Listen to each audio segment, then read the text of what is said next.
We're about to abandon the traditional system of money and accounting and introduce a new one. And the new accounting is what we call blockchain. It means digital.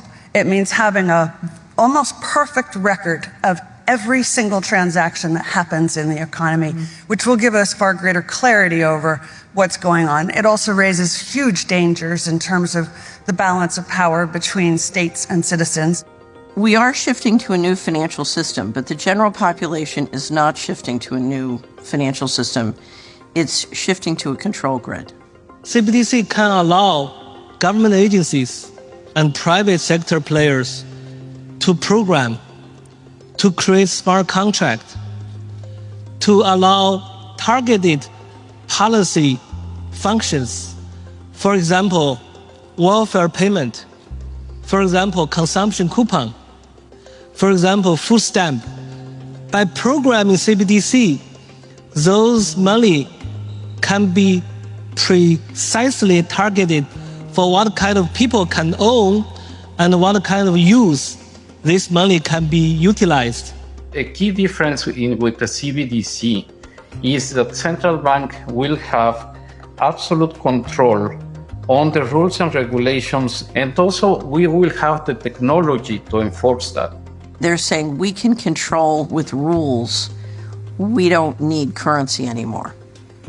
And so it's no longer a financial system or a currency system. It's purely a digital concentration camp. It's a slavery system.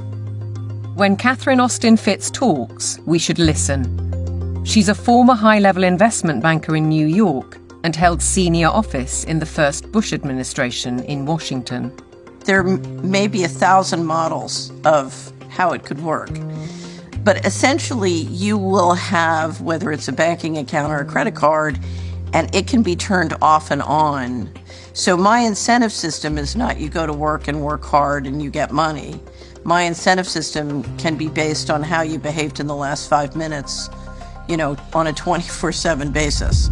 CBDCs, as the name suggests, would be issued by central banks like the Federal Reserve in America and the Bank of England, not by high street banks.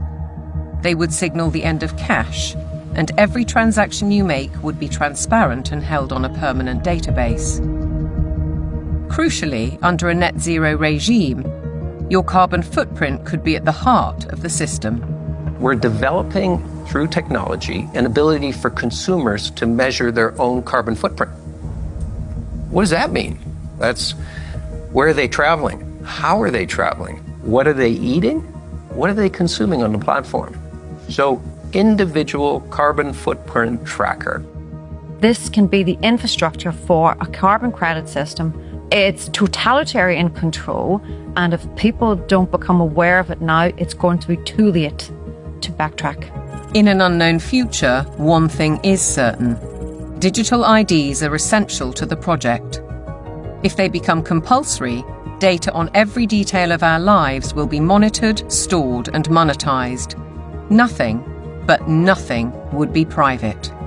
For younger people, often it's the case that they like technology, they're completely au fait with it, they enjoy it. So they don't see the dangers that technology can bring because, like a drug dealer does, you feed people, low levels of drug where it's all fun.